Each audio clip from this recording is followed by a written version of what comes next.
இந்த காலை வேளையில் நான் பேச இருக்கிற ஒரு காரியம் பார்த்தீங்கன்னா, தகப்பனுக்கு பிரியமான பிள்ளைகளாய் இருங்கள்.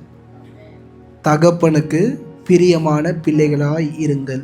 நான் அந்த தகப்பன் என்கிற பதத்தை நான் பயன்படுத்துவதனால உடனே பாஸ்டர் எங்கள் அம்மாவெல்லாம் நான் என்ன பண்ண மாட்டேன், மதிக்க மாட்டேன், எங்கள் அப்பாவை தான் நான் என்ன பண்ணுவேன், மதிப்பேன். அப்படி இல்லை. நான் இங்கே தகப்பன் நான் ஒரு காரியத்தை யூஸ் பண்ணாலே அதில் யார் ஆட் ஆகிடுவா? அம்மா ஆட் ஆகிடுவாங்க. தகப்பன்ற ஒரு வார்த்தை. ஏன்னா பைபிளில் நீங்கள் அநேக நேரம் படிச்சிங்கன்னா, ஈசாக்கை யார் பெத்தான்னு கேட்டால் ஆபிரகாம் தான் ஈசாக்கை என்ன பண்ணாரா? 10 மாதம் சுமந்தது வேற ஆள். ஆனால் பைபிள் என்ன சொல்லுது? ஏன்னா அப்பாவோட பேரை சொன்னாலே அதுக்குள்ளே யார் இருக்கிறா? அம்மா இருக்கிறாங்க. ஏன்னா இதை மறந்துடாதீங்க. இந்த காலை வேளையில் நம்மளை படித்த இந்த நீதிமொழிகள் இந்த 4வது அதிகாரத்தில் நீங்கள் கவனித்து பார்த்தீங்கன்னா, சாலமோன் தன்னுடைய பிள்ளைகளுக்கு சில காரியங்களை போதிப்பதை நம்ம என்ன பண்ணலாம், பார்க்கலாம். முதல் 2 வசனங்கள் யாராச்சும்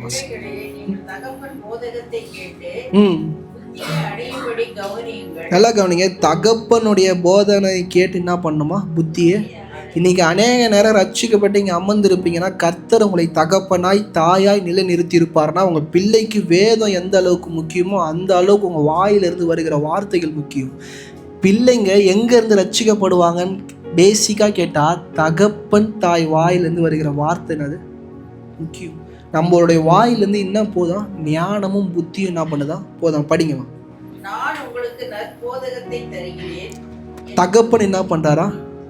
இன்னைக்கு அநேக நேரம் யோசிச்சு பாருங்க, நம்ம பிள்ளையை கர்த்தர் நம்ம நம்பி நம்ம கரங்களில் கொடுக்கும் போதே எதுக்காக அதை கொடுத்தாருன்னா, நீங்கள் போதிக்க வேண்டிய காரியங்கள் நிறைய இருக்குது. இந்த பூமியில் நீங்கள் ஜீவனோடு அந்த படுக்கையை நீங்கள் கடக்கிற அந்த நாள் மட்டும் உங்கள் பிள்ளைகளோடு நீங்கள் பேச வேண்டிய காரியங்கள் தேவனாகிய கர்த்தர் ஏராளமான காரியங்கள் என்ன பண்ணுறாரு, கொடுத்துருக்கிறார். இன்றைக்கி அநேக நேரம் தகப்பன் என்கிற ஸ்தானம் என்ன ஆகுதுன்னா தவறுது. பிள்ளைகளோட வாழ்க்கையில் எது தவறுதுன்னா, ஒய்ஃப் எல்லாத்தையும் என்ன பண்ணுவாங்க, பார்த்துப்பாங்க. நான் ஓடி உழைக்கிறேன், நான் சம்பாதிக்கிறேன், நான் கஷ்டப்படுறேன், நான் எடுத்துகிட்டு வந்து பணத்தை என் மனைவி கிட்ட கொடுக்குறேன். என் மனைவி என் குடும்பத்தை என்ன பண்ணும்? பிள்ளையை இருவரும் சேர்ந்து தான் என்ன பண்ணும்? பார்த்துக்கணும். இன்றைக்கி தகப்பனுடைய பொறுப்பு அதிகம். வேதத்தின் அடிப்படையில் நீங்கள் பார்த்து இருப்பீங்கன்னா, நீங்கள் பெற்றெடுத்த பிள்ளைக்கு உங்களுடைய பொறுப்பு என்னது? அதிகம்.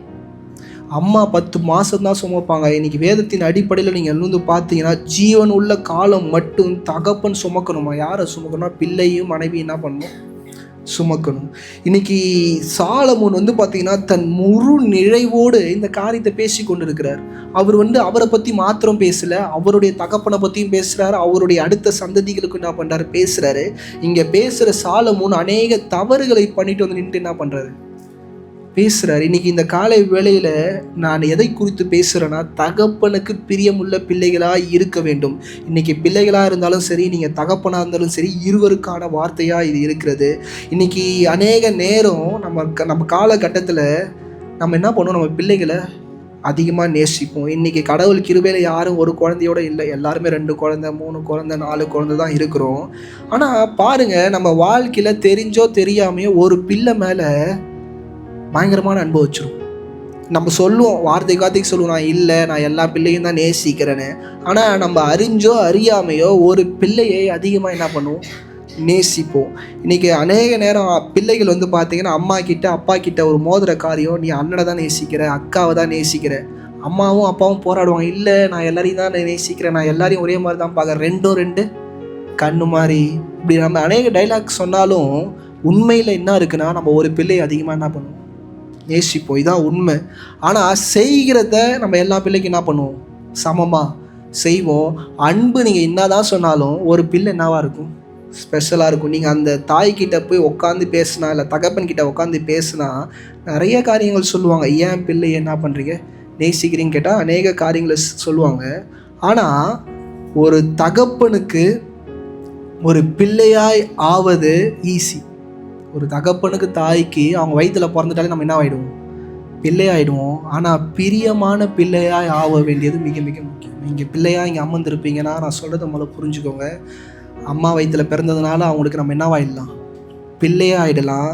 ஆனால் அவங்களுக்கு பிரியமான பிள்ளையாக இருக்க வேண்டியது அவசியம். இது வேதத்தின் அடிப்படையில் தேவனாகிய கர்த்தருக்கு நம்ம எல்லாருமே பிள்ளை. ரட்சிக்கப்பட்ட எல்லாருமே யார், பிள்ளை. ஆனால் கர்த்தர் என்ன தெரியுமா எதிர்பார்க்குறாரு, நீ எனக்கு என்ன பிள்ளையாக இருக்கணும், பிரியமான பிள்ளை. இந்த காலை வேளையில் நம்ம நேசிக்கிற, நம்ம யாரை பிரியமாக கருதுகிறோமோ அந்த பிள்ளைங்க நமக்கு என்ன தெரியுமா பண்ணுவாங்க? வேதனை என்ன பண்ணுவாங்களாம்? உண்டு பண்ணுவாங்களாம். வேதனை என்ன பண்ணுவாங்களாம்? உண்டு பண்ணுவாங்களாம். வெட்கத்தை என்ன பண்ணுவாங்களாம்? அநேக மனுஷங்க முன்னாடி நம்மளை என்ன பண்ணுவாங்களாம்? நம்ம பிள்ளைங்க வேதனைப்படுத்துவாங்களாம். இது நம்ம கர்த்தருக்கு மாத்திரம் இல்லை, இந்த பூமியில் பெத்தெடுத்த நம்ம பிள்ளைங்க நமக்கும் என்ன பண்ணுவாங்க? இதை பண்ணுவாங்க. வெட்கத்தை என்ன பண்ணுவாங்களாம்? உண்டு பண்ணுவாங்களாம். அவமானத்தை என்ன பண்ணுவாங்களாம்? உண்டு பண்ணுவாங்களாம். எந்த இடத்துல நம்ம கௌரவமாக நிற்கணும்னு நினைக்கிறோமோ அந்த இடத்துல நம்ம நேசிக்கிற புள்ள நம்மளை என்ன பண்ணுறோமா? வெட்கப்படுத்திடுமா? இந்த காலை வேளையில் நீங்கள் அப்படிப்பட்ட பிள்ளையாக இருக்கலாம், இல்லை உங்களுக்கு அப்படிப்பட்ட பிள்ளைகள் இருக்கலாம். ஏன் நீங்களே அதை என்ன பண்ணியிருக்கலாம். இன்றைக்கி நான் சொல்கிறேன், பிள்ளையாக இருப்பது அவ்வளோ ஈஸியான ஒரு காரியம் இல்லை. நம்ம தகப்பன் தாய்க்கு பிரியமான ஒரு தகப்பனாக இருக்கணும். இன்றைக்கி தகப்பன் தாயாக இருப்பீங்கன்னா ஒரு காரியத்தை புரிஞ்சு கொள்ளுங்க. சில்லியாக என் பிள்ளையை பிடிக்கும்னா பண்ணாதீங்க, சொல்லாதீங்க. உங்களுக்கு பிரியமான ஒரு பிள்ளையாக ஒரு பிள்ளை இருக்கணும்னா அந்த பிள்ளைக்கு ஒரு தகுதி வேணும். இன்றைக்கி அநேக நேரம் ஏன் உங்கள் பிள்ளையை நேசிக்கிறேன்னு கேட்டால், பிறக்கும் போது என் பிள்ளை கொஞ்சம் வெயிட்டு கம்மியாக என்ன பண்ணிடுச்சு, இந்த 2 பிள்ளையை காட்டிலும் இந்த ஒரு பிள்ளை வெயிட்டு கம்மியாக போந்துச்சு, அதனால் இந்த பிள்ளையை நான் என்ன பண்ணுறேன்? நேசிக்கிறேன். இந்த பிள்ளைக்கு தாய்ப்பாலே கிடைக்கல, அதனால் அந்த பிள்ளையை நான் என்ன பண்ணுறேன்? அதிகமாக நேசிக்கிறேன். இது என்ன மாதிரியே பிறந்துருச்சு, அதனால் என்ன பண்ணுறேன்? நேசிக்கிறேன். இப்படியே அநேக சில்லி குழந்தை, ஆண் குழந்தை பொந்துச்சு, அதனால் நேசிக்கிறேன். எனக்கு பெண் குழந்தை என்ன பண்ணாது? பிடிக்காது. இல்லை பெண் குழந்தை தான் எனக்கு பிடிக்கும், ஆண் குழந்தை எனக்கு என்ன பண்ணாது? இப்படி பிடிக்காதுன்னு அநேக காரியங்கள் நம்ம வாழ்க்கையில் உண்டு. ஆனால் இதெல்லாம் ஆண்டோடைய பார்வையில் என்ன பண்ணாது? தகுதியாக இருக்காது. நீங்களும் இப்படிலாம் உங்கள் பிள்ளைகளை நேசிப்பீங்கன்னா தகுதியாக இருக்காது. ஆதியாகமம் 25ஆவது அதிகாரம் 27 28.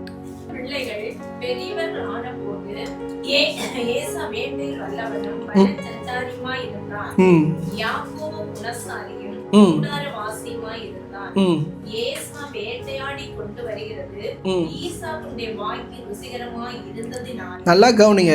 அப்பாவுக்கு ருசியான ஆகாரத்தை சமைச்சு கொடுக்கறதுனால ஏசாவை என்ன பண்ணுமா? அப்பாவுக்கு பிடிக்குமா? யாக்கோபு வீட்லேயே கூடாரவாசியா இருப்பானா, அதனால அம்மாவுக்கு என்ன பண்ணுமா? பிடிக்குமா? இன்னைக்கு அம்மா அப்பாவா இருப்பீங்கன்னா உங்கள் பிள்ளையை எப்படி நேசிக்கணும்னா இப்படி நேசிக்கக்கூடாது. என்ன சொல்கிறீங்க பாஸ்டர்னா, உங்களுக்கு ஏதோ ஃபேவர் பண்ணுது இந்த பிள்ளை, உங்களுக்கு ஏதோ உங்களுக்கு ஆதரவாக நிற்கிறதுனால உங்கள் பிள்ளை மேலே நீங்கள் என்னவா இருக்கக்கூடாது? எந்த பிள்ளையோட வாழ்க்கையும் சரி, வாழ்க்கை தரமும் சரி ஒழுங்காக இருக்கோ அந்த பிள்ளைங்க தான் அவங்களுக்கு என்னவா இருக்கணும்? பிரியமான பிள்ளையாக இருக்கணும். ஏன் நான் இன்னைக்கு சொல்கிறேன்னா, பெரிய பிள்ளை ஆண்டவர் வாக்கு பண்ணாத இடங்களில் போய் சேர்ந்து திருமணம் பண்ணுறா. ஆனால் அப்பாவுக்கு எந்த பிள்ளைய பிடிக்கும்? பெரிய பிள்ளைய தான் பிடிக்கும். அப்போ பாருங்கள், இன்றைக்கி உங்கள் பிள்ளை மேலே வைக்கிற அந்த அன்பில் கூட ஏதோ ஒரு விஷயம் இருக்குது. அவன் ஏதோ எனக்கு ஃபேவர் பண்ணுறான், அதனால நான் என்ன பண்ணுறேன்? இப்படி நம்ம என்ன பண்ணக்கூடாது? ஒரு காலம் இருக்கக்கூடாது. ஆதியாகமம் 37ஆவது அதிகாரம் 3ஆவது வசனம்.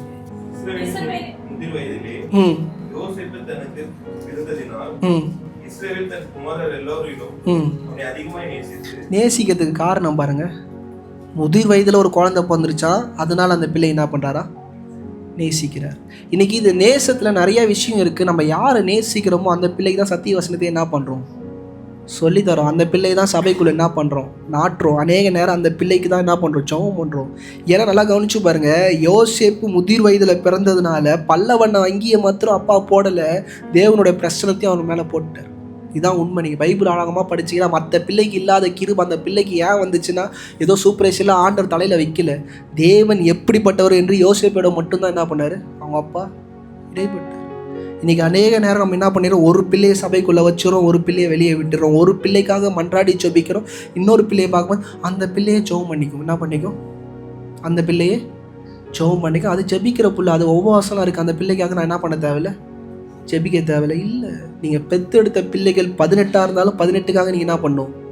ஜெபிக்கணும். 18 பேருக்காக ஆண்டோட சமூகத்தில் போய் நிற்கணும். யாக்கோபோட வாழ்க்கையை எப்படி ஆயிடுச்சுன்னா, இளையவனாக இருந்த என் மேலே தான் தேவ பிரசனம் வந்துச்சுன்னு சொல்லிட்டு பேர பிள்ளைங்க கிட்டே போகும்போது என்ன பண்ணுறாரு? மனாசேவை தள்ளிட்டு எப்பிராயிம் என்ன பண்ணுறாரு? இதில் பாருங்கள், எல்லாத்துலேயுமே சுயநலம் இருக்குது. இன்றைக்கி உங்கள் பிள்ளைகளோட வாழ்க்கையில் சுயநலத்தை என்ன பண்ணாதீங்க? தகப்பன் தாயா வெளிப்படுத்தாதீங்க. உங்களுக்கு பிறந்தது 10 பிள்ளையாக இருந்தாலும் 10 பிள்ளையை ஒரே மாதிரி நேசிக்கவும் ஆசீர்வதிக்கவும் என்ன பண்ணுங்கள்? கற்றுக்கொள்ளுங்க. அது தேவனுடைய பார்வையில் என்னவாக இருக்கும்?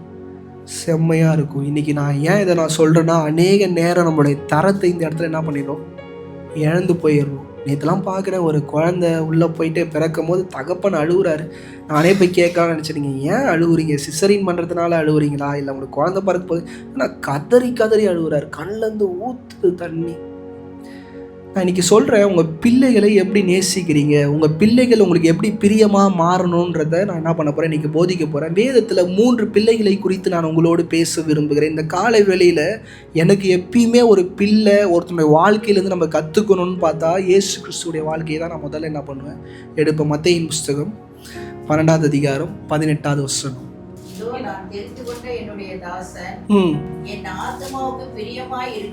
நல்லா கவனிங்க, என் ஆத்துமாக்கு என்னவா இருக்கிறாரா? பிதா சொல்றாரு, என் ஆத்துமாக்கு என்னவா இருக்கிறாரு இயேசு கிறிஸ்து. இன்னைக்கு உங்க பிள்ளையா நீங்க இருப்பீங்கன்னா, உங்க அப்பா அம்மாக்கு நீங்க எப்படி இருக்கணும்னா, அவங்களுடைய ஆத்துமாக்கு நீங்க என்னவா இருக்கணும், பிரியமா இருக்கணும். அவங்களுடைய ஆத்துமா என்னைக்கும் உடையக்கூடாது. நீங்க நிறைய நேரம் பாருங்க, நம்ம பிள்ளைகளால நம்மளோட இருதயமும் சரி, நம்ம சிந்தையும் சரி நிறைய டைம் உடஞ்சிரும். ஒரு பீஸ்ஃபுல்லா நம்மளால இருக்க முடியாது. இதெல்லாம் பிள்ளைக்கு சாபமாக மாறிடும். நான் ஏன் இந்த காலை வேலையில் சொல்லணும்னா, பிள்ளைகளாக நீங்கள் இருப்பீங்கன்னா அம்மாவும் அப்பாவும் உங்களை நேசிப்பாங்க, ஆனால் உள்ளே இருக்கிற ஆத்துமாவும் உங்களை என்ன பண்ணும் உண்மையாக. இன்றைக்கி உலகத்தில் நீங்கள் பிள்ளையாக பிறந்துட்டீங்கன்னு சொல்லிட்டு அம்மாவும் அப்பாவும் அன்பை காமிச்சிருவாங்க, அன்பை கொடுத்துருவாங்க, எல்லாம் உங்களுக்காக கொடுத்துருவாங்க. ஆனால் உள்ளே இருக்கிற ஆத்துமா என்ன பண்ணக்கூடாது, வேதனைப்பட. இந்த ஆசீர்வாதத்தை மட்டும் எந்த பிள்ளை முழுமையாக பெற்றுக்கொள்ளுதோ அந்த பிள்ளையோட வாழ்க்கையோட தரம் வேற மாதிரி இருக்கும். படிங்கம்மா. நல்லா கவனிங்க, என் ஆவி அவன் மேல என்ன பண்ணுவேன், அமர பண்ணுவேன். இன்னைக்கு அநேக நேரம் தகப்பன் தாய் ஒரு தனிப்பட்ட ஒரு பிள்ளையை ஆசீர்வதிக்கணும்னு நினைச்சாலும் ஏன் சில பிள்ளைகள் ஆசீர்வதிக்கப்பட்டுறதுன்னா, ஆத்துமா எந்த பிள்ளை நேசிக்குது. நீங்கள் அம்மாவையோ அப்பாவையோ போய் கேட்டால் அவங்க ஒரு பிள்ளை பேரை சொல்லுவாங்க, ஆனால் அவங்களுடைய ஆத்துமா யாரை நேசிக்குது, அவங்க விரும்பாத இன்னொரு பிள்ளை தான் என்ன பண்ணுது, நேசிக்குது. இதுதான் உண்மையான காரியம். ஏன்னா அநேக நேரம் இந்த பிள்ளையை நம்ம ஆசீர்வதிக்கணும்னு நினைக்கிறோம், ஆனால் இந்த பிள்ளை என்ன பண்ணுது, உயரத்துக்கு காரணம் உங்களை தெரியாமல் உங்கள் ஆத்துமா யாரை இது பண்ணுது, நீங்கள் வேணா இல்லை இந்த பிள்ளை மேலே கொஞ்சமாக அன்பு வச்சுக்கிறீங்கல்ல, அந்த பிள்ளை தான் என்ன பண்ணுது, தூக்கி விடுது. 17வது அதிகாரம் 5வது வசனம், மத்தேயு 17:5.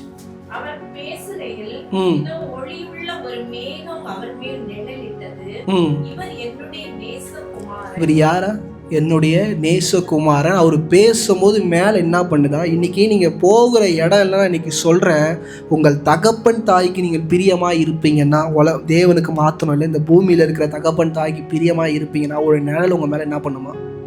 இதெல்லாம் நான் ஸ்பிரிச்சுவலாக பேசுகிறேன். இட்ஸ் நாட், இதெல்லாம் உங்களால் கண்ணால் பார்க்க முடியாது, இதை புரிஞ்சு கொள்ள முடியாது.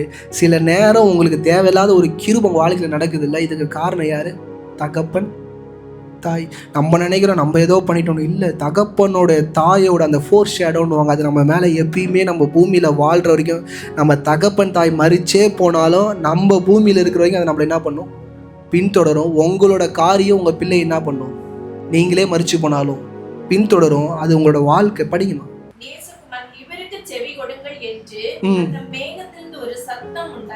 நல்லா கவனிங்க, கர்த்தர் பிதா தன் பிள்ளைய அப்படி என்ன பண்றாரு, நேசிக்கிறார். ஏன் நேசிக்கிறார், எதற்காக நேசிக்கிறார்? இன்னைக்கு இதை தான் பிள்ளைகளாக இருக்கிற நாம் என்ன பண்ணோம், கற்றுக்கொள்ள வேண்டும். யோவானின் புஸ்தகம் 8வது அதிகாரம் 28லிருந்து 29.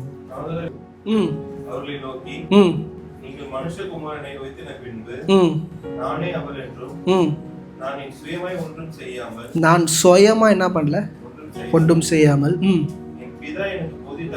நல்லா கவனிங்க, தகப்பன்னா உங்க பிள்ளைக்கு நீங்க என்ன பண்ணணும், போதிக்கணும். என்ன பாஸ்டர் சொல்கிறீங்க? எஸ், இன்றைக்கி அநேக நேரம் ஓடிக்கிட்டே இருக்கிறோம். உலகத்தை உண்டாக்கின சகலத்தையும் படைத்தவரே தான் அமிச்ச தன்னுடைய குமாரனுக்கு என்ன பண்ணியிருக்கிறாரு, அவருக்கு எல்லாமே தெரியும். அவர் தான் ஆரம்பம், அவர் தான் துவக்கம், அவர் தான் முடிவு. ஆனால் அவர் சொல்லும் போது அழகாக சொல்கிறாரு, என் பிதா எனக்கு என்ன பண்ணியிருக்கிறாரு, போதிச்சிருக்கிறாரு. இன்றைக்கி தகப்பனா நீங்கள் என்ன போதிக்கிறீங்க, ஒரு தாயாக உங்கள் பிள்ளைக்கு என்ன போதிக்கிறீங்க? அநேக நன்மையான ஈவுகளை தூக்கி தூக்கி உங்கள் பிள்ளை முன்னாடி இப்படி இப்படி வைக்கிறோம். ஆனால் வைக்கிறது என்ன தெரியுமா, போதனைகள் உங்கள் பிள்ளைகளுக்கு மிக மிக அவசியம். அந்த தாயின் வயிற்றுலேருந்து வந்து உங்கள் கையில் நீங்கள் ஏந்துறீங்க பாருங்கள், அந்த நாள்லேருந்து உங்கள் பிள்ளைகள் கிட்ட நல்ல வார்த்தைகளை, நல்ல போதனைகளை என்ன பண்ணணும், பேசணும். தாவீது சாலமோன் கிட்ட பேசினது ஏராளம். ஈசாக்கு யாக்கோபோடு யோசேப்போடு பேசினது ஏராளம். பைபிள் எழுதலை அதெல்லாம். ஆனால் பைபிளில் நீங்கள் அங்கங்கே படிக்கும்போது நல்லா புரிஞ்சுக்கலாம், அந்த தகப்பன் கிட்ட இருந்து வர வேண்டிய காரியங்கள் மிக மிக முக்கியம். பணம் காசு இதெல்லாம் நீங்கள் செத்து போனாலும் உங்கள் பிள்ளைங்க உங்ககிட்ட இருந்து ஆட்டையை போட்டுரும். என்ன பண்ணிட்டோம், அதெல்லாம் நம்ம ஆளுங்க அழகாக கோர்ட்டில் போயிட்டு எப்படி வாங்கணுமோ என்ன பண்ணுறாங்க, வாங்கிடுவாங்க. ஆனால் இந்த ஒரு விஷயத்தை எந்த பிள்ளையாலும் நீங்கள் கொடுக்காம என்ன பண்ண முடியாது, வாங்க முடியாது. படிங்கம்மா. ஆதலால் இயேசு அவர் நோக்கி, நீங்கள் மனுஷகுமாரனை உயர்த்தின பின்பு நானே அவரென்றும் நான் என் சுயமாய் ஒன்றும் செய்யாமல் என் பிதா எனக்கு போதித்தபடியே இவைகளை சொன்னேன் என்றும் அறிவீர்கள். என்னை அனுப்பினவர் என்னுடனே கூட இருக்கிறார். நல்லா கவனிங்க, நீங்க உங்க பிள்ளையோட இருக்கணும், பிசிக்கலா இல்லை. உங்கள் வார்த்தைகள் உங்கள் பிள்ளை எங்கே போனாலும், தன்னோட வாலிப பிரயாசத்தில் எங்கே போனாலும் அப்பா அம்மா சொன்ன வார்த்தை முதல்ல வந்து என்ன பண்ணணும், நிற்கணும். ஏன்னா அப்பா அம்மா சொன்ன வார்த்தை அவங்களது வார்த்தையாக இருக்கக்கூடாது. சத்திய வசனங்கள் உங்கள் பிள்ளைகளோடு நீங்கள் சொல்கிற அந்த ஒவ்வொரு காரியமும் உங்கள் பிள்ளைகள் தவறான பாதைகளில் போகும்போது அது காதில் என்ன பண்ணணும், கேட்கணும். ஏன்னா நீங்கள் அந்த அளவுக்கு உங்கள் பிள்ளைகளோடு பேசணும். இன்றைக்கி நல்லவைகளே உங்கள் பிள்ளைகளோடு பேசுங்க. சிறு வயதுலேருந்து அந்த குழந்தை வளரும் போதே பேசுங்க. ஏன்னா குழந்தை வளர்ந்து போன குழந்தைய நம்மளால் ஒன்றுமே பண்ண முடியாது. மூங்கில் மரம் ஸ்ட்ராங் ஆயிடுச்சுன்னா என்ன பண்ண முடியாது, ஒன்றுமே பண்ண முடியாது. படிங்கம்மா. என்னோட கூட இருக்கிறார், பிதாவுக்கு பிரியமானவைகளை நான் எப்பொழுதும் செய்கிறபடியால் அவர் என்னை தனித்திருக்க விடவில்லை. அவர் என்ன பண்ணல, என்னை தனியே என்னை இருக்க விடவில்லை. இன்னைக்கு உங்கள் பிள்ளை கூட உங்களுடைய வார்த்தை இருக்கணும். அந்த வார்த்தை தேவனுடைய வார்த்தையா இருக்கணும். உங்கள் பிள்ளையோட நீங்கள் டைம் அந்த கைப்பிடிச்சு அந்த ஸ்பெண்ட் பண்ணுற நேரத்தில் உங்களோட வாழ்க்கையில் நடந்த எல்லாத்தையும் உங்கள் பிள்ளைக்கு என்ன பண்ணுங்கள், சொல்லித்தருங்க. அதை விட மிகப்பெரிய ஆசீர்வாதம் எதுவுமே கிடையாது.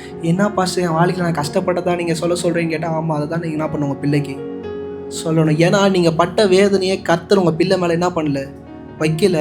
அது அவனால் உணர முடியலனாலும் பரவாயில்ல, அவன் கேட்டு அதை என்ன பண்ணணும், தெரிஞ்சுக்கணும். அது அந்த பிள்ளைகளுக்கு என்னவாக இருக்கும், ஆசீர்வாதமாக இருக்கும். ஏன்னா கீழ்ப்படிதல் மிக மிக முக்கியம். அதுவும் தகப்பனுக்கு கீழ்ப்படிதல். தகப்பன் வார்த்தை சொன்னால் அதில் தாயும் இருக்கிறாங்க. தகப்பன் தாய்க்கு கீழ்ப்படிதல் மிக மிக முக்கியம். பிலிப்பியர் 2 அதிகாரம் 8-9.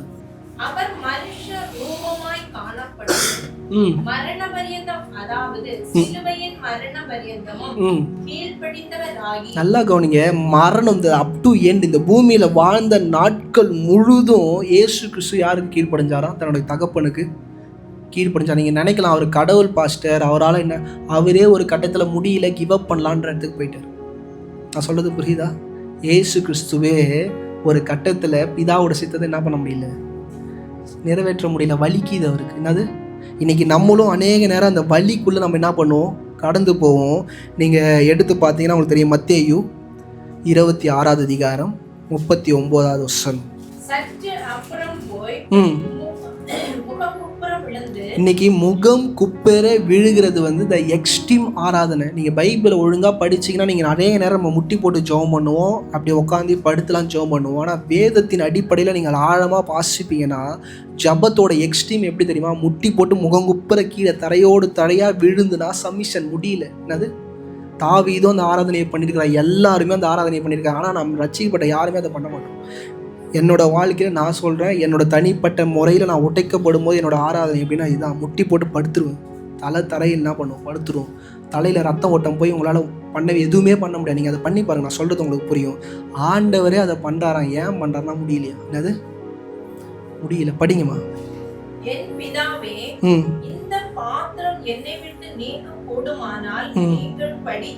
நல்லா கவனிங்க, இப்போ சொல்லிட்டாரு, இந்த பாத்திரம் என்னை விட்டு என்ன பண்ணிட்டோம், சிலுவைக்கெல்லாம் என்னால் என்ன பண்ண முடியல, போக முடியல. அந்த சிலுவைக்கு போகும்போது உம்மோடு என்னோடு இருக்கிற அந்த உறவு பிரியப்படுகிற அந்த பிரிக்கப்படுகிற அந்த நிலை என்னால் என்ன பண்ண முடியாது, ஒத்துக்க முடியாது. நான் எது வேணாலும் இந்த பூமியில் ஒத்துப்பேன், தகப்பனை விட்டு பிரிந்து இருக்கிற அந்த ஒரு நொடி என்னால் என்ன பண்ண முடியாது, ஏற்றுக்க முடியாது. என்னை என்ன பண்ணுறேங்க, இங்கேயே எடுத்துக்கோங்க, என்னோட ஜீவனை என்ன பண்ணுங்க, எடுத்துக்கோங்க, நான் அந்த இடத்துக்கு போக நான் என்னவா இல்லை. இன்றைக்கி அநேக நேரம் நம்ம வாலிப வயசில் நம்ம அப்பா அம்மா சொன்ன விஷயங்கள் இந்த இடம் மாதிரி இடங்கள் என்ன பண்ணும், தடுமாற்றத்தை உண்டு பண்ணும். முடியாது தான், அப்பா அம்மா சொல்லி கொடுத்த போதனைகளை என்ன பண்ண முடியாது, கீழ்ப்படியாது தான். ஆனாலும் இயேசு கிறிஸ்து சொல்கிறார், படிங்கம்மா. ஆகிலும் என் சித்தத்தின்படி. அப்போ அவரோட சித்தம் என்ன தெரியுமா, சிலுவைக்கு நான் போவேன் என்னவா இல்லை, கடவுள் தான், எல்லா பலனும் இருக்குது தான், பரிசுத்த ஆவியானோட பலனும் என்ன பண்ணுது, உள்ளே இருக்குது. ஆனால் உள்ளே இருக்கிற இருதயமும் சிந்தையும் என்ன சொல்லுது, வேணாம், சிலுவைக்கு போக தேவையில்லை. அங்கே போனால் நம்ம யார்கிட்ட இருந்து பிரிஞ்சிருவோம், தகப்பன்கிட்ட இருந்து பிரிஞ்சிருவோம். தகப்பன் நம்மளால் என்ன பண்ண முடியாது, பார்க்க முடியாது, என்னால் என்ன பண்ண முடியாது, அது செய்ய முடியாதுன்னாலும் ஒரு கட்டத்தில் போய் திருப்பி சொல்கிறாரு, உம்முடைய சித்தத்தை நான் என்ன பண்ணுறேன், செய்கிறேன். இன்றைக்கி நீங்கள் யோசிச்சு பாருங்கள், நம்ம இப்படிப்பட்ட ஒரு வாழ்க்கை இந்த பூமியில் வாழ வேண்டியது அவசியம் தான். இன்றைக்கி அநேக நேரம் இயேசு கிறிஸ்துவ கடவுளாக பார்க்குற அவரும் மனுஷன்தான். 100% மனுஷன், 100% யார்? கடவுள். அவரும் பாடுகள் அமைச்சார் தான், கஷ்டங்களை என்ன பண்ணார்? அனுபவிச்சார் தான். நீங்கள் படுகிற எல்லா துயரமும், அவமானமும், நிந்தையும், வெக்கமும், எல்லா நிர்வாணத்தையும் அவரும் என்ன பண்ணார்? பட்டார். ஆனால் அவர் ஜெயிச்சார். நம்மளும் என்ன பண்ணணும்? ஜெயிக்கணும். ஏன்னா தாவீது தன்னோட வாழ்க்கையில் சொல்லும் போது அழகாக சொல்ல, சங்கீதம் 40:6-9. சங்கீதம் 40:6-9. நல்லா கவனிங்க. முதல்ல வேதத்திலிருந்து ஒரு மனுஷன் சொல்றாரு, பலியும் காணிக்கையும் நீ என்ன பண்ணல? விரும்பாம. ஏன் நான் இதெல்லாம் சொல்றேன்னா, கர்த்தரை, தகப்பனை புரிந்து கொள்ள வேண்டியது மிக மிக அவசியம். ஒரு பிள்ளையா இருப்பீங்கன்னா தகப்பன் தாய்க்கு என்ன தேவைன்றது உங்களுக்கு என்ன பண்ணும்? இன்னைக்கு அப்பா அம்மா கேட்டு செய்கிறது வேற, அது ஒரு கைண்ட் ஆஃப் லவ். ஆனால் அப்பா அம்மா வாயிலிருந்து வர வார்த்தைக்கு முன்னாடி நீங்கள் அப்பா அம்மாவுக்கு செய்கிறீங்கல்ல, அதான் உண்மையான அன்பு. படிங்கம்மா. சர்வாங்க தகன பலியையும் பாவ நிவாரண பலியையும் நீர் கேட்கவில்லை. அப்பொழுது நான் இதோ வருகிறேன், புஸ்தக சுருளில் என்னை குறித்து எழுதி இருக்கிறது. நல்லா கவனிங்க. புஸ்தக சுருளில் என்ன எழுதி இருக்குன்னா, பலி செலுத்தணும், பலி கொடுக்கணும், பாவத்துக்கு இந்த பலி, இதுக்கு அந்த பலின்லாம் இருக்கு. ஆனால் இவர் என்ன சொல்றாரு? அதுக்கும் மேலே சொல்றாரு, வேதத்தை முழுமையாக நீங்கள் படித்தாலே கர்த்தர் யாருன்றதை என்ன பண்ணலாம்? புரிஞ்சுக்கலாம். அந்த ட்ராப்குள்ளே போய் மாட்ட என்ன மாட்டோம்? படிங்கம்மா. என் தேவனே, உமக்கு பிரியமானதை செய்ய விரும்புகிறேன். தாவீதுக்கு எது விருப்பமா? கர்த்தருக்கு பிரியமானதை செய்யறது தான் அவருக்கு என்னது? இன்னைக்கு அநேக நேரம் நான் சொல்கிறத நீங்கள் செஞ்சிட்டிங்கன்னா அது ஜஸ்டினுக்கு விருப்பமானது. ஜஸ்டினோட சபை, இந்த ஊழிய அட்மாஸ்பியருக்கு என்னது? விருப்பமானது. ஆனால் தாவீது எதை மீன் பண்ணுறாருன்னா, கர்த்தருக்கு பிரியமானதை நான் செய்வேன். அவர் பலியில் என்ன பண்ணல? பிரியப்படல. பலி அவர் தான் என்ன பண்ணார்? வாயை திறந்து கேட்டார். ஆனால் தாவீது சொல்கிறாரு, அதில் அவர் என்னவா இல்லை? புரியுதா உங்களுக்கு எவ்வளோ இதுக்கு குழப்பமாக இருக்குது? உங்கள் அம்மா எனக்கு சாப்பிட பிரியாணி வாங்கின்னு வாங்குறாங்க. இப்போ நீங்கள் என்ன வாங்கின்னு வரணும்? ஆப்ஷன் பிரியாணி தான் என்ன பண்ணணும்? வாங்கின்னு வரணும். ஆனால் இங்கே என்ன சொல்கிறாரு? என் தாய் பிரியாணியில் என்னவா இல்லை? எவ்வளோ கஷ்டமாக இருக்குது பாருங்கள் தாவீது பேசுகிறது. அப்போ எந்த அளவுக்கு தேவனோடு அவர் சஞ்சரிப்பார்னா இவ்வளோ கிளியர் ஸ்டேட்மெண்ட் என்ன பண்ணுறாரு? சொல்ல முடியும். ஏன்னா தாவீது ராஜாவாகும் போது சவுலோட வாழ்க்கையில் என்ன நடந்துச்சுன்னு கூட தாவீது என்ன பண்ணியிருக்காரு? கேட்டு தெரிஞ்சிருக்காரு. நம்ம என்ன நினைப்போம்? எப்படியோ ராஜ்யத்தை தூக்கி நம்ம கையில் கொடுத்தா நம்ம ராஜ்யபாரத்தில் என்ன பண்ணுவோம்? உட்காருவோம். சவுலை ஏன் தள்ளார்ன்ற விஷயத்தை என்ன பண்ணியிருக்கிறான்? தாவீது தெரிஞ்சிருக்கிறான். ஏன்னா சாமுவேல் சொல்கிறாரு, நீ உன் பலியை பார்க்கலாம் கீழ்ப்படிதல் என்னது உத்தமம். இதை நம்ம கேட்டு தெரியுமா? அவன் வாழ்க்கையில் அவன் விழுந்துட்டான்னு விட்டுருவானா? தாவீது ஒவ்வொருடைய வாழ்க்கை, நான் இன்றைக்கி நான் பாஸ்ட்டாக இங்கே இருக்கிறேன், நான் சும்மா நினைக்காதீங்க, இங்கே இருக்கிறவங்க எல்லாரோட வாழ்க்கையை நான் படிப்பது உண்டு. உங்கள் வீடுகளுக்கு வரும்போது நீங்கள் என்ன பண்ணுறீங்க, நீங்கள் என்ன பேசுகிறீங்க, உங்களோட விசுவாச அறிக்கை என்ன, உங்களோட விசுவாசம் என்ன, ஏன் கர்த்தர் இந்த வீட்டை ஆசீர்வதிலாம் உண்டு. நீங்களாம் பண்ணுவீங்களான்னு தெரியல. நான் ஒரு வீட்டுக்கும் போனால் ஏன் இந்த வீட்டை கர்த்தர் ஆசீர்வதிச்சார், ஏன் இந்த அம்மாவோட கற்றுருக்கிறாரு, ஏன் இந்த அப்பாவோட கற்றுருக்கிறாரு, ஏன் இவருக்கு பைபிள் இவ்வளோ தெரிஞ்சிருக்கு, இவர் எப்படி இதை கற்றுக்கிட்டார், எப்படி ஆண்டு மேலே அவருக்கு அந்த தாகம், இதெல்லாம் நான் யோசிப்பேன். நம்ம என்ன தெரியுமா, அப்படியே ஜஸ்ட் லைக் நல்ல சாட்சி, என்னது நல்ல சாட்சி, சூப்பர் சாட்சின்னு கேட்டு நம்ம என்ன பண்ணுவோம், வந்துடுவோம். ஆனால் வாழ்க்கையை நிதானித்தது தாவீது. இன்றைக்கி நம்ம அதெல்லாம் பண்ணுறதே இல்லை. பைபிள் வாசிக்கிறோம், ஏதோ சபைக்கு ஏதோ பண்ணுறோம். கர்த்தர் ஒரு மனுஷனை ஆசீர்வதிச்சார்னு உங்களுக்கு தெரிஞ்சதுன்னா உட்காந்து என்ன பண்ணுங்கள், யோசிங்க. நான் சொல்கிறேன், விக்கிரகத்தை வணங்குகிற பார்வோன் மன்னன் யோசேப்பு கூட கர்த்தர் இருக்கிறான் என்ன பண்ணுறான்? நிதானிக்கிறான். யோசேப்புக்கே தெரியல. திரும்பி பக்கத்தில் இருக்கிறவங்க சொல்கிறான், டேய் நீ அறிவாளியாக இருக்கலாம், அவன் அறிவாளி மட்டும் இல்லை, அவன் கூட யார் இருக்கிறா? கர்த்தர். கர்த்தர்னு அவன் சொல்லும் போது அவன் என்ன சொல்கிறான்னா, கடவுள் அவனோடு இருக்கிறார். எகிப்தில் இருக்கிற ஒரு ராஜா அதை ஒத்துக்கினார்னா அது எவ்வளோ பெரிய அவமானம் தெரியுமா? ஆனால் அவர் என்ன பண்ணுறாரு? ஒத்துக்கிறார். மற்றவனோட வாழ்க்கையில் இருக்கிற சில ஆசீர்வாதங்களை நம்மளை எப்படி பெற்றுக்கொள்ள முடியும்னா அவங்க எப்படி ஆண்டவரை தேடுறாங்கன்னு நம்ம என்ன பண்ணணும், புரிஞ்சுக்கணும். தாவீது தன்னுடைய வாழ்க்கையில் உயர்ந்துக்கிட்டே போனதுக்கு காரணம் எப்படி ஆண்டவரை தேடினாங்கன்ற விஷயத்த அவர் என்ன பண்ணார்? அனுதினமும் கற்றுக்கொண்டே இருந்தார். எல்லார்கிட்டையும், சாமுவேல் கிட்டே இருந்து, எல்லார்கிட்டையும், ஏலி, எல்லா மாதிரி ஊழியக்காரங்கிட்ட இருந்து என்ன பண்ணார்? தான் காரியங்களை கற்றுக்கொண்டார். வேதத்தை படித்து அவர் மோசையை உடலை, யாரையுமே அவர் உடலை. அவருக்கு பைபிள்லேருந்து எல்லாமே தெரியும். ஏன்னா ஒரு வாட்டி அந்த ஊசாவ தேவனாகிய கர்த்தர் அடிக்கும் போது முடிவு பண்ணிட்டாரு, ஊழியக்காரன் சொல்கிறத நான் என்ன பண்ண மாட்டேன். இதெல்லாம் சொன்னால் அவங்களுக்கு கஷ்டமாக இருக்கும். ஊழியக்காரன் சொல்கிறத நான் என்ன பண்ண மாட்டேன், கேட்க மாட்டேன். என் அப்பாவை நான் திறந்து படித்து என்ன பண்ணுவேன், கற்றுப்பேன். இந்த சபையில் நான் ஏன் பைபிள் படிக்க சொல்லணும், அதுக்கு தான் சொல்கிறேன். ஜஸ்டினுக்கு மறைக்கப்பட்டதை தேவனாகிய கர்த்தர் உங்களுக்கு வெளிப்படுத்துவோம். கர்த்தர் தேவன் பெரியவர். நான் இன்னைக்கு சொல்கிறேன், படிங்கம்மா. என் உள்ளத்திற்குள் இருக்கிறது என்று சொன்னேன். மகா சபையிலே நீதியை பிரசங்கித்தேன். நீதியை என்ன பண்ணுவேன்? மகா சபையில் யார் பிரசங்கம் செய்வானா? ஆசாரியன் செய்வான். ஐ பிரிஸ்ட் தான் செய்ய முடியும். ஆனால் தாவீது சொல்கிறார், நான் பிரசங்கம் பண்ணுவேன், நான் ஆண்டுடைய வசனத்தை என்ன பண்ணுவேன்? என் ஜனத்துக்கு சொல்லி தருவேன். எனக்கு என்ன இருக்குது? ஆசாரியத்துவம் இருக்குன்றத அந்த நாளே தாவீதுக்கு மட்டும்தான் அந்த தெளிவு என்ன பண்ணுச்சு, இருந்துச்சு. ஏன்னா உடன்படிக்கை பெட்டி எடுத்துகிட்டு வந்து புதிய ஆசாரிப்பு கூடாரத்துக்குள்ளே வச்சு எல்லாரும் உள்ளே வாங்க தேவனை ஆராதிப்போன்னு சொன்னது தாவீது. இதெல்லாம் நீங்கள் பைபிள் படித்தா தான் புரிஞ்சுக்கும். மோசையோட பிரமாணத்தின் மீறி உள்ளே யாரும் என்ன பண்ணக்கூடாது, போகக்கூடாது. மோசையை மட்டும்தான் என்ன பண்ணுவார், உள்ளே போயிட்டு வருவார். ஆரோன் உள்ளே போயிட்டு வருவாங்க. ஆனால் தாவீது சொல்கிறார், உடன்படிக்கை பட்டி வச்சுட்டு எல்லாரும் உள்ளே வாங்க. தாவீதோட உபதேசங்கள் கர்த்தருக்கும் இயேசு கிறிஸ்துக்கும் நேராக இருந்துச்சு. ஏன் இருந்துச்சுன்னா தேவனை அனுதினமும் தேடினார். படிங்கம்மா.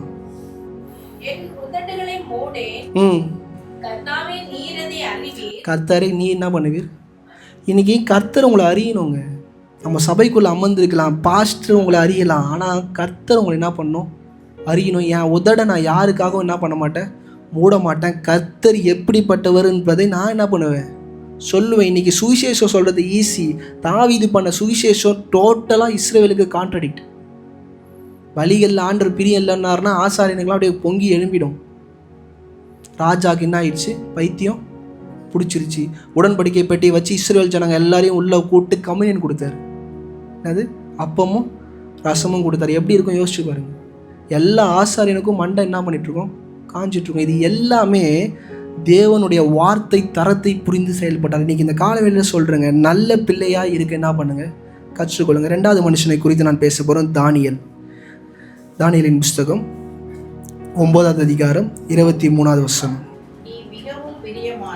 நல்லா கவனிங்க. ஆண்டவர் தானியேலை பார்த்து சொல்றார், நீ மிகவும் பிரியமானவன். 10வது அதிகாரம் 11வது வசனம்.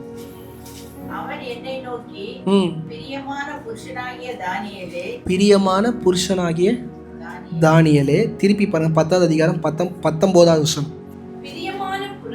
நல்லா கவனிங்க. பிரியமான. வேதத்தில் நீங்க எடுத்து பார்த்தீங்கன்னா தானியேல்னு கூப்பிடாம பிரியமான. அதே மாதிரி இயேசு கிறிஸ்துவ பார்த்தீங்கன்னா நேச குமாரன். இன்னைக்கு ஆண்டவர் ஒரு மனிதனுக்கு ஒரு டைட்டில் வைக்கிறாரு. இன்னைக்கு நீ உங்கள் அப்பா அம்மா ஒரு பேரை வச்சு உங்களை கூப்பிடலாம், ஆனால் கர்த்தர் உங்களுக்கு ஒரு பேர் வைக்கணுங்க. கர்த்தர் உங்களை அப்படி கூப்பிடணும். நான் ஏன் சொல்கிறேன்னா, இது ஈஸி கிடையாது. கர்த்தர் ஒருத்தர் இப்படிலாம் பேர் வச்சு கூப்பிட்றான்னா அவனோட வாழ்க்கை எப்படிப்பட்டதாக இருக்கணும், அதுக்கு தகுதி உள்ளதாக இருக்கணும். ஏன்னா நீங்கள் தானியேலின் புஸ்தகம் 6வது அதிகாரம் 4வது வசனம் வாசிங்க. அப்பொழுது பிரதானிகளும் சேனாதிபதிகளும் ராஜ்யத்தின் விசாரிப்பிலே தானியேலை குற்றப்படுத்தும்படி முகாந்தரம் தேடினார்கள். ஆனாலும் ஒரு முகாந்தரத்தையும் குற்றத்தை கண்டுபிடிக்க. நல்லா கவனிங்க. தானியேலை குறித்து ஏதாச்சும் ஒரு குற்றம் கண்டுபிடிச்சிடும். தாவீதோட வாழ்க்கையிலேருந்து ஏதாச்சும் ஒரு கொலையை என்ன பண்ணிடணும், கண்டுபிடிச்சுன்னு ஒருத்தர் 2 பேரில் ஊரே என்ன பண்ணுது, தேடுது. படிங்கம்மா.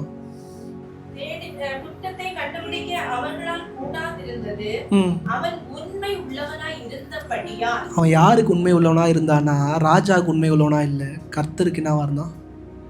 இன்னைக்கு அநேக நேரம் நீங்கள் கர்த்தருக்கு உண்மை உள்ளவனா இருந்தீங்கன்னா நீங்கள் எல்லாருக்கும் என்னவா இருப்பீங்க, உண்மை உள்ளவனா இருப்பீங்க. உங்கள் தகப்பனை, உங்களை அழைத்த தகப்பனை நீங்கள் நேசிப்பீங்கன்னா உங்கள் அப்பா அம்மாவை என்ன பண்ணுவீங்க, நேசிப்பீங்க. அநேக நேரம் நான் ஆண்டருக்குள்ளே இருக்கிறனான்றதை நீங்கள் எப்படி தெரியுமா தெரிஞ்சுக்கலாம், உங்கள் அப்பா அம்மாவை நேசிக்கிறீங்களா, உங்கள் அப்பா அம்மா கிட்ட பேசுகிறீங்களா வார்த்தை, இதுதான் ஆராதனை.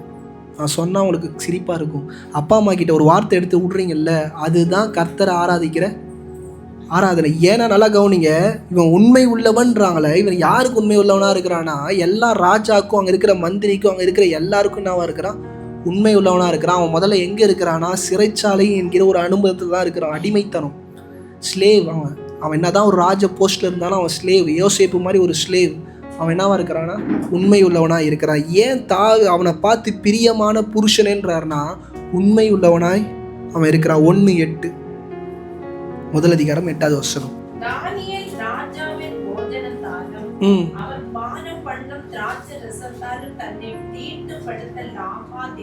தீட்டுப்படுத்த.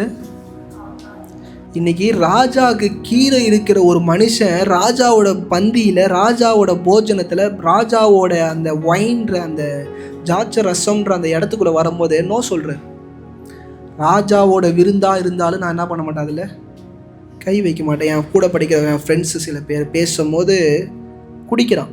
அதுக்கு ரீசன் என்ன சொல்கிறான், என்னோடய ப்ரொஃபஷன் வந்து என்னது குடிக்கணுமா, என்னது அவனோட ப்ரொஃபஷன் குடிக்கணுமா. என்னோட ஃப்ரெண்டு சொல்கிறான், டேய் ஜஸ்டின் உனக்கு அதெல்லாம் தெரியாது, என்னது உனக்கு அதெல்லாம் தெரியாது.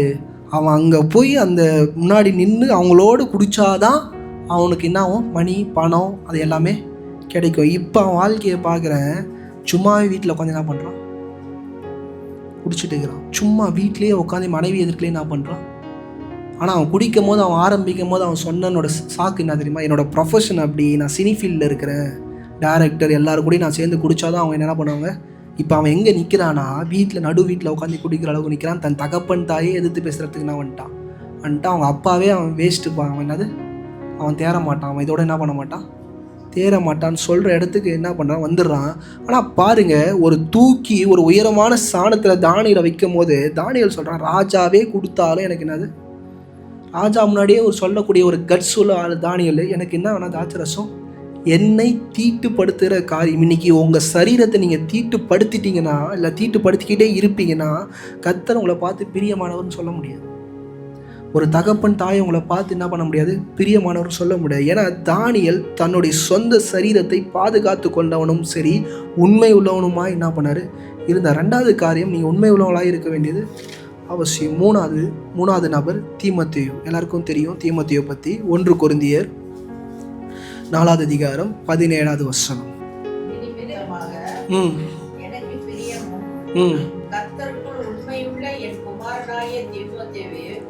அப்போஸ்தலனாகிய பவுல் சொல்றாரு, எனக்கு பிரியமும் கர்த்தருக்குள் என்னவாம உண்மை உள்ளவன். ஒரு உடன் ஊழியக்காரனை பார்த்து மேலே இருக்கிற ஊழியக்காரர் சொல்றாரு, எனக்கு அவன் பிரியம்.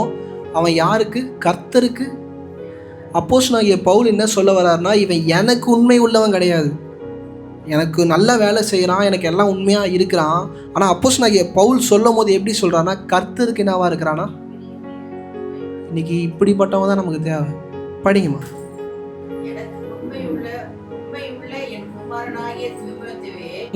உங்களிடத்தில் அனுப்பினேன். நான் எங்கும் எந்த சபையிலும் போதித்து வருகிற பிரகாரம் கிறிஸ்துவுக்குள்ளான என் நடக்கைகளை அவன் உங்களுக்கு ஞாபகப்படுத்துவான். அவன் என்ன பண்ணுவானா, இன்னைக்கு ஒரு பாருங்க, ஒரு மூத்த ஊழியர் தன் உடன் ஊழியர் எத்தனையோ பேர் இருந்தாலும் ஏன் தீமோத்தேயுவை பார்த்து என்ன பண்றாரு, இதை சொல்றாரு, பிரியம்.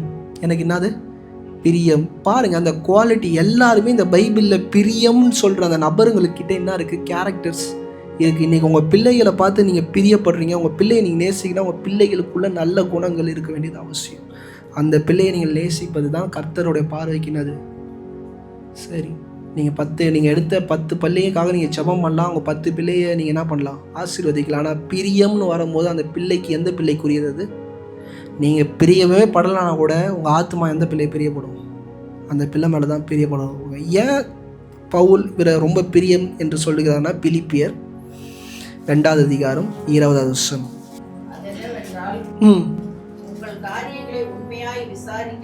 நல்லா கவனிங்க. என் இடத்துல வேற ஒரு ஊழியக்காரன் நான் போட்டு நான் அனுப்பிச்சேன்னா அவன் என்ன பண்ணுவானா, இந்த காரியங்களை என்ன பண்ணுவானா உண்மையா விசாரிப்பான். படிங்கம்மா.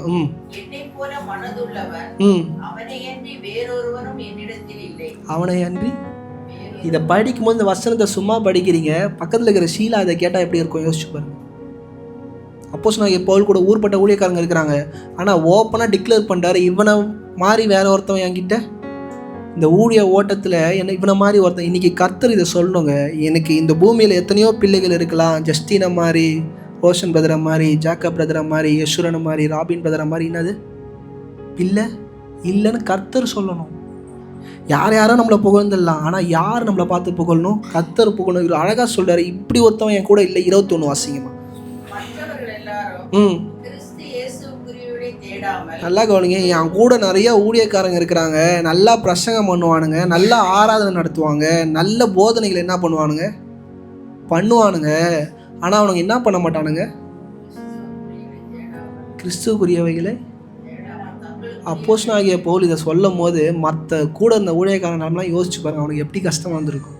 ஓப்பனாக போட்டு உடைக்கிறார். தீமோத்தேயை விட என் கூட இருக்கிறவங்க எல்லாரும் யாருக்காக அதை தேடுறாங்க, அவங்களுக்கானதை என்ன பண்ணுறானுங்க, தேடுறானுங்க. தீமோத்தேயு மட்டும்தான் கர்த்தருக்கானவைகளை என்ன பண்ணுறான், தேடுறாங்க. ஏன்னா இன்னைக்கு நம்ம இந்த பூமியில் கர்த்தருக்கு சேவர்களாய் நம்ம நிற்கிறோம். 2 தீமோத்தேயு 2ஆம் அதிகாரம் 3-4. நீயும் இயேசு கிறிஸ்துவுக்கு நல்ல போர் சேவகனாய் தீங்கு அனுபவியும். நல்லா கவனிங்க, இயேசு கிறிஸ்துவுக்கு நல்ல போர் சேவகனாய் நம்ம என்ன நிற்கணும். இன்றைக்கி நல்ல பிள்ளையாக இருக்கிறது ஈஸி கிடையாது, கஷ்டமாக தான் இருக்கும். அப்பா அம்மா சில நேரம் என்ன பண்ணுறாங்க, குத்திடுவாங்க. அப்பா அம்மா சில நேரம் நம்மளை என்ன பண்ணிடுவாங்க, காயப்படுத்திடுவாங்க. நீ நல்ல பிள்ளையாக இருக்க வேண்டிய அவசியம். அடிக்கடி என் மனைவி கிட்ட நானும் என் மனைவி பேசுறது, நீ நல்ல மகளாயிரு, நல்ல மருமகளாயிரு, நான் நல்ல புருஷன் நல்ல தகப்பனாக இருக்கிறேன், நல்ல மருமகனாக இருக்கிறேன்றது தான் நான் அடிக்கடி சொல்கிற காரியம். படிங்கம்மா. இயேசு கிறிஸ்துவுக்கு நல்ல போர் சேவகனாய் தீங்கு அனுபவி, தன்னில் சேவகம் பண்ணுகிற எவனோ தன்னை சேவகம் எழுதி கொண்டவனுக்கு ஏற்றவனாய் இருக்கும். நல்லா கவனிங்க, நம்மளோட எஜமானுக்கு நம்ம எப்படிப்பட்டவனாக இருக்கணுமா, ஏற்றவனாய் இருக்கணும். ஏற்றவன்றது காட்டிலும் பிரியம் உள்ளவனாய். இன்றைக்கி வேலை செய்ய ஒரு 10 பேர் நம்ம வீட்டில் வச்சுருக்கிறோன்னா அந்த வேலைக்காரங்க எப்படி இருக்கணும், நமக்கு பிரியமானவர்களாக இருக்கணும், நமக்கு உண்மை உள்ளவர்களாக இருக்கணும். இன்றைக்கி ஈஸியாக எங்கள் பாஸ்டர் அடிக்கடி சொல்லுவார், பேண்ட்டு பாக்கெட்டில் ஒரு 500 ரூபாய் வச்சு 3ஆவது வாரம் 4ஆவது வாரம் துவைக்கி நீ போட்டு அது ரிட்டன் உங்ககிட்ட வந்துருச்சு, நான் உன் வீட்டில் வேலை செய்கிறவங்க யார், உண்மை உள்ளவங்க. நீ ஃபஸ்ட்டு வீக்கில் போட்டினா திருப்பி வரும், ஏன்னா அவங்க சம்பளம் வாங்கிடுவாங்க. அந்த பாஸ்டர் அடிக்கடி ஜோக்காக சொல்லுவார். நீங்கள் ஒரு நாள் ட்ரை பண்ணி பாருங்கள், ஒரு 500 ரூபாய் தாளை உங்கள் பேண்ட் பாக்கெட்டில் போட்டு துவைக்க என்ன பண்ணுங்கள், போடுங்க. அதை துவைச்சி அப்படியே வந்துச்சுன்னா அந்த மாதிரி ஒரு வேலைக்காரங்க என்ன பண்ண முடியாது, நம்மளை பார்க்கவே முடியாது. ஏன்னா அவங்க அவ்வளோ பெரிய சோம்பேறி. ஏன்னா பாக்கெட்டுக்குள்ளே இருக்குன்னு என்ன பண்ணணும், பார்க்கணும். அப்படி நீங்கள் ஒரு 500 ரூபாய் வச்சு போட்டு ட்ரை பண்ணி பாருங்கள், உங்கள் வீட்டில் இருக்கிறவங்க உண்மை உள்ளவர்களா உண்மை இல்லாதவர்களா என்ன பண்ணும் தெரியும். ஏன்னா ஒரு போர் சேவனாக இருந்தால் கர்த்தருக்கு என்னவாக இருக்கணும், உண்மை உள்ளவராக. பிலிப்பியர் 2ஆம் அதிகாரம் 22ஆவது வசனம். தகப்பனுக்கு பிள்ளை ஊழியம் செய்வது போல அவனும் என்னோடு கூட சுவிசேஷத்தின் நிமித்தம் ஊழியம் செய்தான். நல்லா கவனிங்க, சுவிசேஷத்தின் நிமித்தம் என்ன பண்ணானா, ஒரு ஊழியக்காரன் கூட இருக்கிற உடன் ஊழியக்காரன் எனக்காக அவன் ஊழியத்தை செய்யல, சுவிசேஷத்தின் நிமித்தம் என்ன பண்ணானா ஊழியம் செஞ்சானா. இன்னைக்கு பிள்ளைகளாக நீங்கள் ஒரு தகப்பனுக்கு இருப்பீங்கன்னா நீங்கள் என்ன பண்ணணும், கரெக்டாக ஊழியம் செய்ய வேண்டியது அவசியம். அங்கே அப்பா இருக்கிறாங்க அம்மா இருக்கிறாங்கன்றது பேச்சுக்கு இடம் கிடையாது. அவங்க இல்லைனாலும் அவங்களோட வார்த்தையோடு நீங்கள் பிணைந்து உண்மையாய் ஊழியம் செய்ய வேண்டியது மிக மிக அவசியம். 3 காரியம். பிரியமான பிள்ளையாய் இருப்பது எப்படின்னா, தேவனுடைய வார்த்தைக்கு கீழ்ப்படிய வேண்டும், உண்மை உள்ளவர்களாக இருக்க வேண்டும், கர்த்தருக்குரியவைகளை தேட வேண்டும். லாஸ்ட் ஆஃப் ப்ராவர்ப்ஸ், நீதிமொழிகள் 4ஆவது அதிகாரம் 5-7.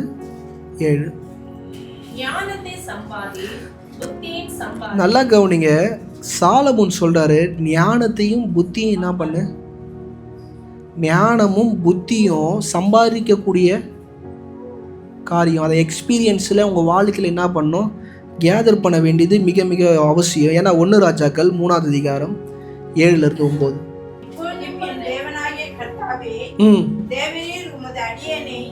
என் தகப்பனாகிய தாவீதின் ஸ்தானத்திலே ராஜாவாகினீரே, நானோவென்றால் போக்குவரவு அறியாத சிறுபிள்ளையாய் இருக்கிறேன். நீர் தெரிந்து கொண்டதும் ஏராளத்தினால் எண்ணிக்கைக்கு அடங்காததும் இலக்கத்திற்கு உட்படாததுமான திரளான ஜனங்களாகிய உமது ஜனத்தின் நடுவில் அடியேன் இருக்கிறேன். ஆகையால் உமது ஜனங்களின் நியாயம் விசாரிக்கவும் நன்மை தீமை இன்னதென்று வகை அறுக்கவும் அடியேனுக்கு ஞானமுள்ள இருதயத்தை தந்தரும். நல்லா கவனிங்க, ஞானத்தை சம்பாரின்னு சாலமோன் சொன்னதுக்கான அர்த்தமே, நான் ஞானத்தையே கர்த்தர்கிட்ட இருந்தா என்ன பண்ணேன், வாங்கினேன். இன்னைக்கு அநேக நேரம் நம்ம ஜெபம் பண்ணும் போது கரெக்டான காரியத்தை கேட்டு ஆண்டவர்கிட்ட என்ன பண்ணணும், வாங்கணும். 12-13. உன் வார்த்தைகளின்படி செய்தேன், ஞானமும் உணர்வும் உள்ள இருதயத்தை உனக்கு தந்தேன். இதிலே உனக்கு சரியானவன் உனக்கு முன் இருந்ததும் இல்லை, உனக்கு சரியானவன் உனக்கு பின் எழும்புகிறதும் இல்லை.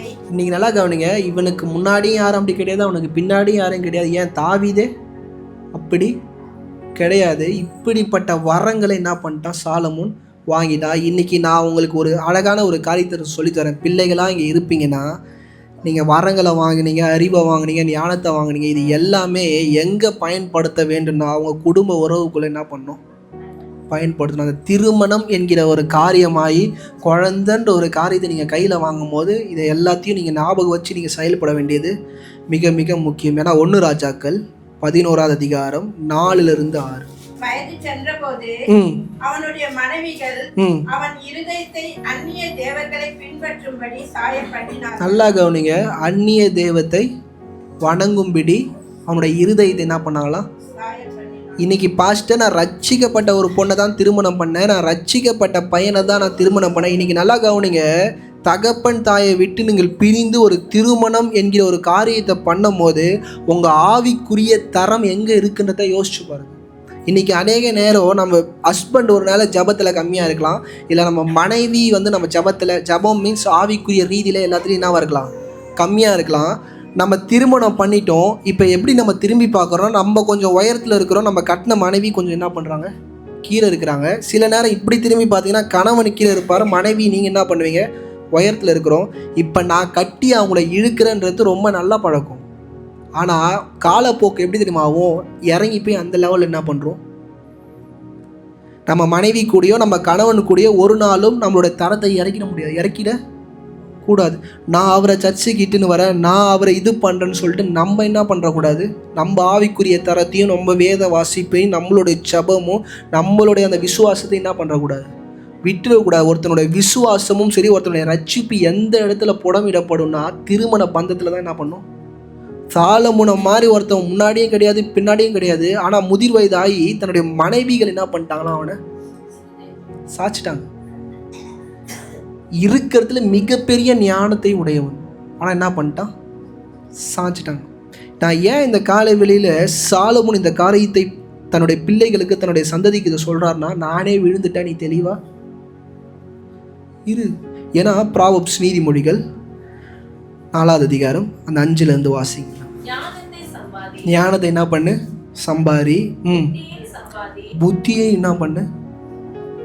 ஞானம் என்கிற ஒரு காரியத்தை கர்த்தர்கிட்ட இருந்து என்ன பண்ணாரு, பெற்றுக்கொண்டாரு. இந்த இடத்துல இவர் சொல்லும் போது ஒரு காரியத்தை சொல்றாரு, புத்தியை நீ என்ன பண்ணு. நான் ஞானத்தை கர்த்தர்கிட்ட இருந்து கேட்டு வாங்கினேன், புத்தியை என்ன பண்ணிட்டேன், விட்டுட்டேன். நீங்கள் இங்கிலீஷில் அழகாக சொன்னால் விஸ்டம் அண்ட் அண்டர்ஸ்டாண்டிங். அறிவை வச்சு ஒன்றுமே பண்ண முடியாது, அறிவு கூட உங்களுக்கு என்ன இருக்கணும், அண்டர்ஸ்டாண்டிங் இருக்கணும். ஏன்னா தாவீதுக்கு இந்த அண்டர்ஸ்டாண்டிங் இருந்துச்சு. ஏன் ஆண்டவர் ஈஸியாக சொன்னார்னா, ஒன்றை மாதிரி முன்னாடியும் கிடையாது பின்னாடியும் கிடையாதுன்னும் போது எல்லாரும் நினச்சிட்றோம் மிகப்பெரிய விஷயத்த சாலமோன் வாங்கிட்டான். இல்லை, புத்தியை சாலமோன் வாங்க என்ன பண்ணிட்டான், தவறிட்டான். தாவீது கிட்ட எது அதிகமாக இருந்துச்சுன்னா புத்தி அதிகமாக இருந்துச்சு. புத்தி அண்டர்ஸ்டாண்டிங்னா உணர்வு, கர்த்தர் எப்படிப்பட்டவர்ன்றதை எல்லா சூழ்நிலையிலும் பகுத்தறிகிற காரியம் யார்கிட்ட இருந்துச்சுன்னா தாவீது கிட்ட இருந்துச்சு. சாலமோன் கிட்ட ஞானம் இருந்துச்சு, சுச்சுவேஷனை ஹேண்டில் பண்ணுற திறமை இருந்துச்சே தவிர கர்த்தர் எப்படிப்பட்டவர் என்று மாறுகிற குணாதிசயம் யார்கிட்ட இல்லை. ஏன்னா தாவீது பழைய ஏற்பாட்டில் புதிய ஏற்பாடுடைய ஆராதனையை பண்ணி கொண்டிருந்தார். நீங்கள் இந்த இடத்துல நீங்கள் ஆழமாக ஹீப்ரூவில் போய் நம்ம படித்தா புத்தின்னு சாலமோன் என்னன்னு சொல்ல வர்றாருன்னா, எபிரேய பதத்தின்படி அதை சொல்ல வர்றாருன்னா, நோயிங் காட், அது கர்த்தர் யார் என்று அறியறது தான் அது புத்தின்றார். அவரோட வார்த்தையில் அவர் இந்த இடத்துல யூஸ் பண்ணுற பதத்தில் அதுதான் சொல்கிறாரு. இந்த புத்தியையும் ஞானத்தையும் நீ சம்பாரிச்சுன்னா உன் வாழ்க்கை என்ன ஆகும்னா, படிங்களாமா,